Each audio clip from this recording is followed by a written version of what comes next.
So thank you all for hopping on with us today. Let's talk solar batteries. My name is Nicole Cooper. I'm a marketing coordinator here at Straight Up Solar. I just joined the team in February of this year, and with me is Patrick Schaff, a solar project developer. He has been helping people go solar since 2015. And then also on our webinar today is Natalie Lucas, and she's going to help manage questions in the chat. So I wanted to start by sharing Straight Up Solar's broad vision. We care about people and we care about our planet. To do this, we focus on clean energy and building sustainability, not only in the economy, but also for the environment. Our goal is to build a healthy, shared future for us all. We've built our business on these core values. And speaking of values, we practice clear values, which means we put community first. We try to lead the solar tribe by educating, advocating solar policy, respecting each other and the environment, and striving for excellence in all that we do. Who is Straight Up Solar? We are Illinois and Missouri's most experienced turnkey solar energy design and installation firm with over 1,300 installations since 2006. We were founded by our president, Dr. Dane Glick. At the time he was doing his medical residency in Kentucky, he actually witnessed the devastation of mountaintop removal for coal mining, and he decided to look for alternate energy source for his home. With no luck finding a solar company to install a solar array, he educated himself and got certified through NABCEP, which is a clean energy professional certification. He installed solar on his own home. And then from there, friends and families and businesses all raised their hands to go solar as well. So Straight Up Solar blossomed into a business rooted in caring for others by creating a path for clean energy and a sustainable economy. We now have 75 people working for us today. As a team, we are excited to help homeowners and businesses reduce their energy costs, gain energy independence, and secure a powerful return on their investment with solar. In addition, we're a certified Tesla Powerwall installer, so Patrick will be telling us a little more about that soon. And today we're going to be walking through quite a few topics from the benefits of a battery, including more information on backup power during an outage, how batteries work, what an installation looks like, how long they will last. And we'll be focusing in on the Tesla Powerwall a lot as we go. All righty, Patrick, are you ready to take it from here? I am ready. You guys can hear me? I'm muted. Okay. Yeah, so today we're going to be talking about what the benefits are of pairing a battery with solar, as Nicole mentioned. And so batteries always pair better with solar, and it's in order to get the 26% federal tax credit. So when you install a battery just with a grid tied system or just to the grid alone, it does not qualify for that. But being is that it's part of your solar project, it does qualify for the 26% tax credit, which is kind of a big deal when it comes to the financials. Some of the benefits of a battery: being able to use your solar energy when the sun goes down. And so the battery stores that energy throughout the day. Sun goes down, you're not producing any energy from your solar array, and the battery continues to carry that forward. Backup protection when the power goes out. Now we know that doesn't happen every month. It only happens every few years or so, but it's always better to have it and not need it than need it and not have it type of a thing. And they're virtually maintenance free versus a standard fossil fuel generator. So no maintenance, no lubrication, testing, making sure you have the fuel on hand and all that good stuff. Excellent. So backup power during an outage. During a grid outage, the battery allows the inverter to operate when the sun is shining and also provides electricity after the sun goes down. And so Tesla is the example we're going to use multiple times today. The battery backup provides seamless transition. So within a fraction of a second, the battery will take over and allow your house to be consuming power from that battery. There's no need to reset clocks. You probably won't even notice that it's happening. And with Tesla being very intuitive and technology driven, of course, there's a mobile app that provides a lot of customization to your Powerwall and being able to set certain things. Powerwall can store certain amounts of energy for backup power and then self-consume the rest of it. Stormwatch mode is something that's a big deal for Tesla. They're very proud of it, and we're probably going to be experiencing that here momentarily. So all the Tesla Powerwall owners, I'm sure their batteries are well stocked up right now. in case the power does go out. So what storm watch mode is, if you opt into that, or if you turn that setting on, it will actually notify you when the storm watch in your area. It's connected to the National Weather Service. And so what it does is it pushes the limits and actually diverts all the power from your solar array to your battery in order to fill it up to maximum capacity in case the power does go out during the storm.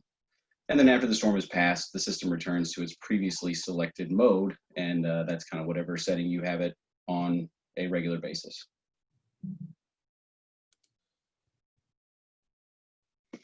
So as Nicole mentioned, we do have several different types of batteries or brands of batteries that we offer. We're going to focus a lot on the Powerwall because that's the one we are more well versed in. But we do offer the LG Chem and the Enphase Ensemble batteries.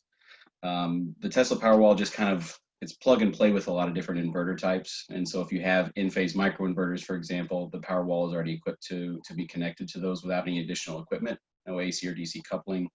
And so it just fits with every inverter option that we have. And so it is also the most bang for your buck option. Typically between these three, it's got the highest energy rating for the lowest cost installed. And she mentioned earlier, Nicole mentioned earlier, that we are a certified Tesla Powerwall installer.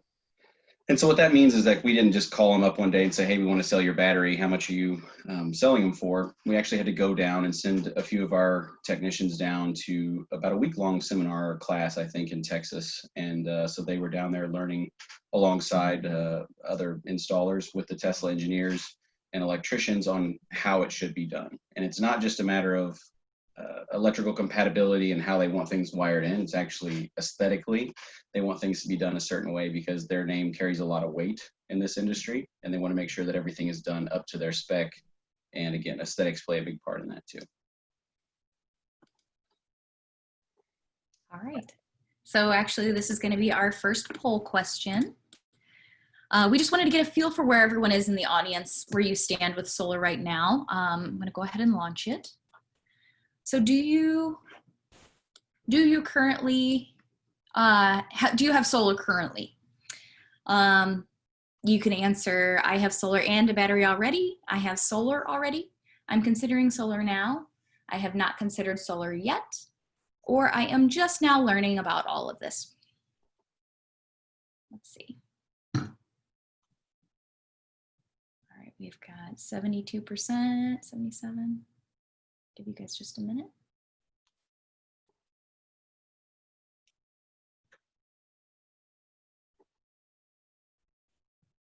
All right, I have 88%. Is there anyone else out there that wants to go ahead and vote? Okay, I'm gonna go ahead and end it here. Patrick, do you wanna read the results?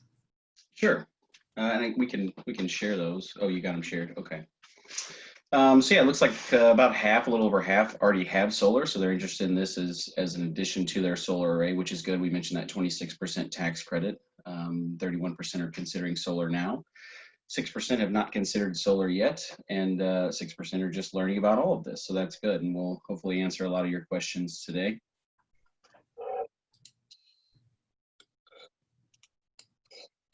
So battery plus solar. With a solar plus battery solution installed in your home, the excess energy from the sun does fill up the batteries for your nighttime use. Now you are using the sun's energy for most of the day, reducing the total amount of energy pulled from the grid and charged by your utility. So there's a little bit of a caveat to this, and it depends on what your utility or which utility you have. And so the two that come to mind that don't net meter would be Southwestern Electric in Illinois, and then also MJM in Illinois. So they do not have a net metering policy in place. And so this is where you're capturing the excess energy that your solar is generating, and you're putting it into that battery to avoid losing out on some finances because of the wholesale rate credit offered by those utilities. Most all the utilities in Missouri and most of them in Illinois do offer some sort of net metering.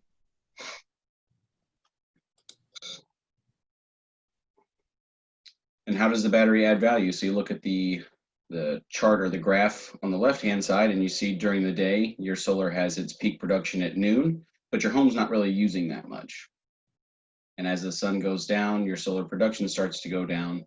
And then after the sun goes down completely, you're relying on the grid for your power. On the right-hand side, it's showing solar plus battery. And so that's where that energy is stored. and kept for your use after the sun goes down. And I think the next slide is a little bit of that's the video. All right, I got it.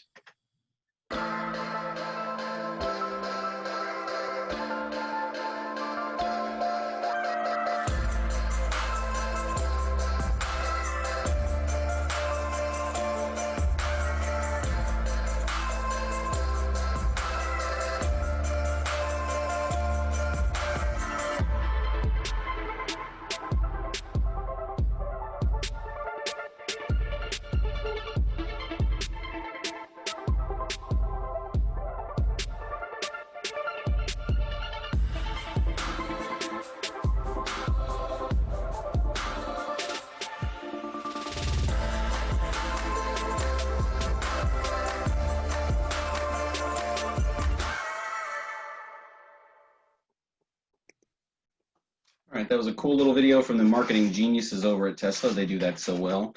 But we'll go ahead and take a few snapshots here. We're going to go over a few snapshots to kind of break it down a little bit more. So you see this first picture is in the morning, and the solar begins to power the home. And so the power wall is at 30% because that's where the homeowner set it to be, that it always wants to reserve 30% of charge to maintain in case there's a power outage, not necessarily due to a storm, blown transformer or something like that.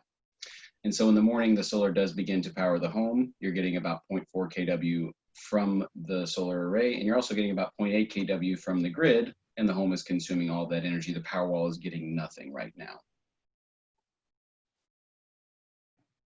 In the afternoon, the sun is shining, really producing a lot of electricity, and so your solar array is producing 5 kW worth of energy. Your home's really not using that much at this time, or this home is not at this time.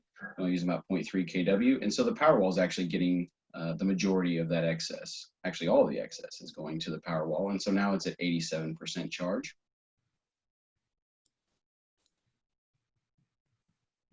And then at night, when the sun is down, the solar is producing nothing, but the power wall still has about 92% charge, and so all the power going to the home at this time is coming from the battery, and they're not getting anything from the grid. And so that's how that the daily function of the power wall can work. And again, depending on how you as the homeowner would set that, you can set it to discharge as much as you like and reserve the excess for any kind of power outage. So power wall modes, we talked a little bit about storm mode. Backup generation, again, it's customizable to whatever you think you want or whatever you think you need. So you can reserve up to 100% of the power wall to provide seamless power anytime there is a power outage. You can do it 20%, 30%, or anything that you'd like. And the rest of it would just be consumed that night. Some customers don't realize they're missing out on self-gen opportunities when the weather is sunny and calm. And then also self-powered is it stores the energy not used during the day to power your home at night. For net metering customers, it might not make a difference, but when you're being paid wholesale rate for net metering, this option makes more sense. And again, I mentioned Southwest Electric and MJM, the two that come to mind off the top of my head. But it does double the solar energy that powers your home, and the best way to reduce your carbon footprint and become more energy independent. All right, we are in our second poll here. And this is more kind of just a fun guessing game kind of poll. And some of you might already actually know the answer. Let me go ahead and launch it here. So how much do you think a single power wall costs? Do you think it costs between 5 and 10K, between 10,000 and 15,000, 15 and 20,000, or 20 and 25,000?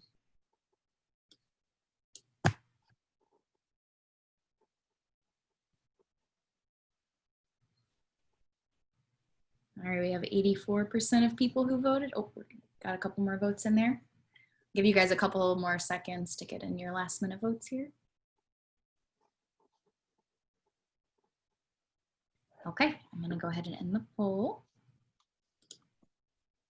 All right, Patrick, do you wanna share these? Yeah. So I just looked at that question for the first time after seeing it a dozen times. I noticed it's slightly misleading, right? So we're talking about how much do you think a single power wall costs, but the I guess the question that we were asking or intended to ask was how much does it cost installed? And so, you know, the answers are, there's no incorrect answer there, I guess. 41% had between 5 and 10,000, 35% between 10 and 15,000, and 24% between 15 and 20,000. And we'll get into that a little more detail in the next slide. So one thing we'll specify before we kind of get into a little more detail is that it's definitely not a plug and play system. There's not a single price that I can give you today that will necessarily fit your application. So a lot of it depends on the goals of your project, what you want the Powerwall to do, where the Powerwall will be located, where your solar inverter is located, meter, service panel, etc. So there's a lot of variables at play here. But every house, yeah, a different electrical setup, which affects the design of your system. And so you see here in the photo, the nice wide open basement, nice wide open working space. The solar inverter is behind the gentleman on the right. The main service panel is over the shoulder of the gentleman on the left, and the Powerwall is right there in the middle. So very short conduit runs. There's no trenching involved. And so this is going to be kind of a basic, kind of a ideal setup for a Powerwall. This was around $15,000 for the installation. That is before the federal tax credit as well.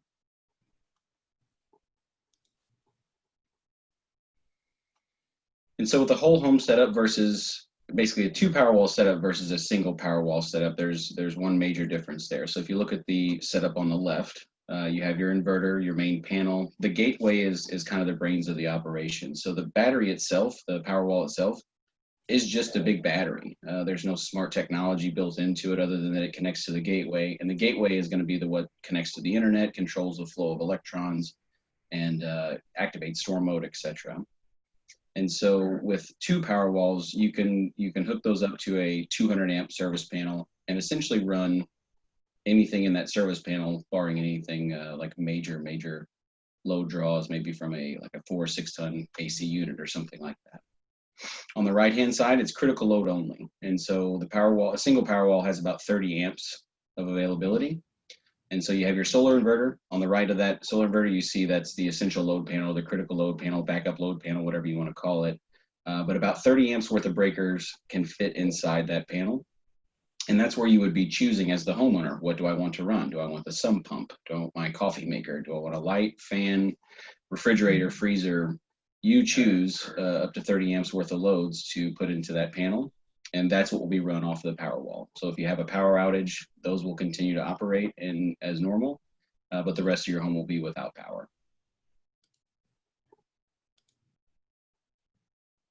So is a battery right for you? If you want to self-consume more of your own solar energy, if you want to take control of your power, you want to have a redundant backup in case the generator fails to start. And this is not uncommon. I actually have a couple of clients that have a whole home generator that have installed a couple Powerwalls, and you can actually select, I think, the order in which they would kick on. So my client is saying they want the backup generator to come on last. They want the Powerwall to come on first, and if it's several days of cloud and rain and they're not getting enough power to power those batteries back up, then the generator would take over after that. So a redundancy on there. And then also to put your utilities net metering policy on your side. We brought up SWECI twice already in MJM, but that's really a benefit if you are on those utilities. It's more so of a financial benefit than someone who's going to net meter. And if you don't want a noisy backup generator, you don't want to have to store diesel or gasoline fuel that will go bad over time and have to keep replacing it, or infrastructure costs. A lot of folks don't think about that. If you're out in a rural area, you don't have natural gas piped in and you want a propane power generator, where you've got to bury a propane tank and run some lines and things like that. So how long will a Powerwall last? This isn't a poll question, right? This is the, okay. How long will a Powerwall last? So on Tesla's website, and Nicole's going to share the link with you, you can kind of get around here and play around with this tool, and it'll kind of show you on an average day how long the power would last from a Powerwall. So you can see 1 Powerwall, 2 Powerwalls. We've got a couple appliances selected here that just kind of, your coffee maker, your washer, shower, Xbox, got to have that, right? Wi-Fi, refrigerator. And then we talked about the air conditioner.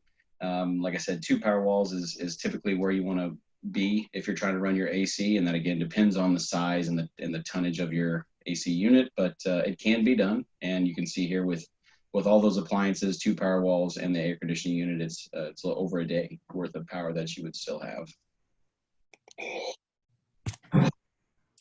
And we just wanted to do another poll question just to see if you were listening.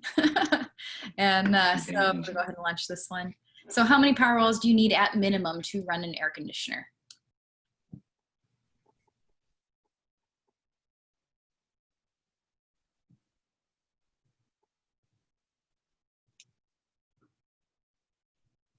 All right, do we have any other votes out there? I'm gonna go ahead and, last chance. All right, I'm gonna go ahead and end it. I'm gonna go and share the results. It looks like most of you guys were listening. Yeah. That's So awesome. it is 2 Powerwalls.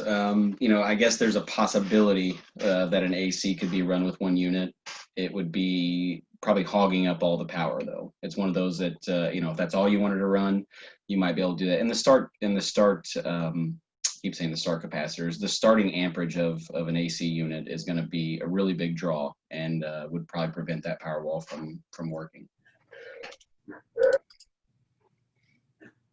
One thing else I wanted to mention was the Lumen Smart Panel, something that we just started carrying about 6 months ago or so. And we mentioned that 2 Powerwalls will run an entire 200 amp service panel.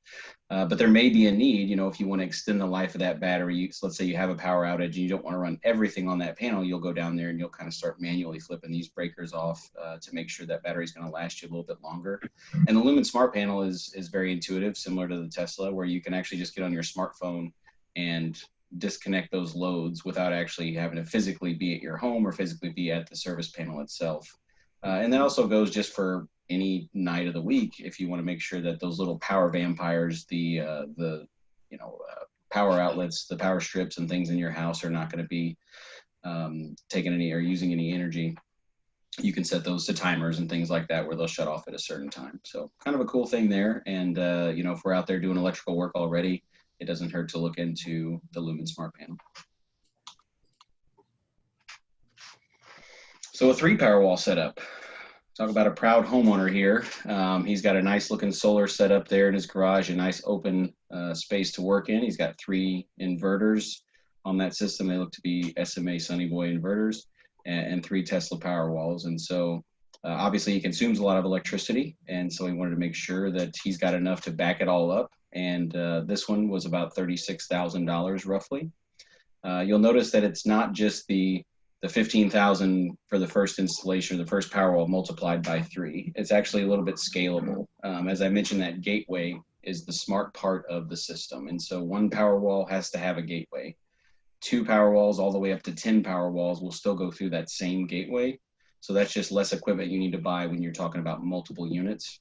And so it is a little bit scalable. And you'll notice that if you're interested in 2 or more Powerwalls, that it's not going to be just taking that 15,000 roughly and then doubling it. Because once we're already out there installing the first one, just a little bit of wiring and a little bit of labor, and you would be able to have multiples.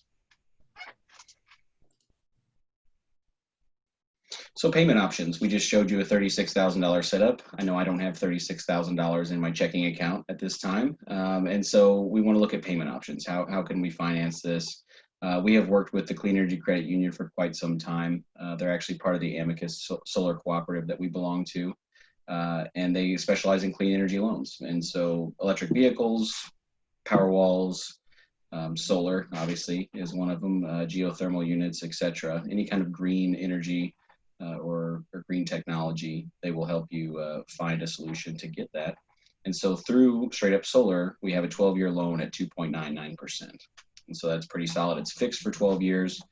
And a single Powerwall payments range anywhere from $83 to $110 per month. So it definitely makes it more attainable. And so how to get started on your solar battery project. I know a lot of you folks have been chatting it up in the chat column there, but you'll share some basic information with us about your home, and a solar support specialist will get the process started. And so if you already have solar at your home, we would definitely ask you to have your Electrical One line available, or at least be able to email that to us at some point so we can get a good idea of what the setup already is. And that could save us some time down the road and actually help us give you a more accurate estimate on the front side. You would receive a customized system layout proposal and contract from a project developer such as myself. We will work with your project manager through the engineer, design, and permitting process. So remember, we are a completely turnkey firm here. You just write us a big old check, and then we'll take care of the rest and be able to get everything going for you. We contact the local municipalities, the utility, and get all the documentation taken care of for you. Then you set a date for your highly trained install crew to build, inspect, and energize your system. Again, we'll call out the inspectors after everything's done. We call the utility and have them scheduled to come out there and energize the system. And number 5, last but certainly not least, is enjoy the new solar array.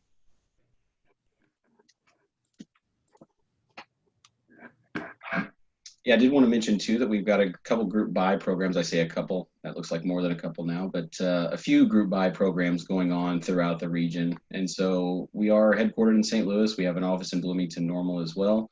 And we even have a small sales office down in Southern Illinois. So we've got 4 group buy programs and then a commercial program for St. Louis City. But you can see here on the map, all these counties listed. If you're located in those counties, we can definitely get you set up with a group buy program, or at least explain a little more about the program in detail and talk about all the benefits of doing that.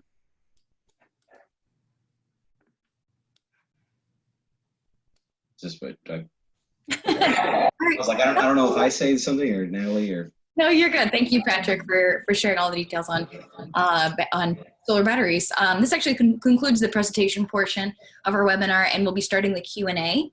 If you haven't already, which I see a lot of you already have, go ahead and add your questions into the chat.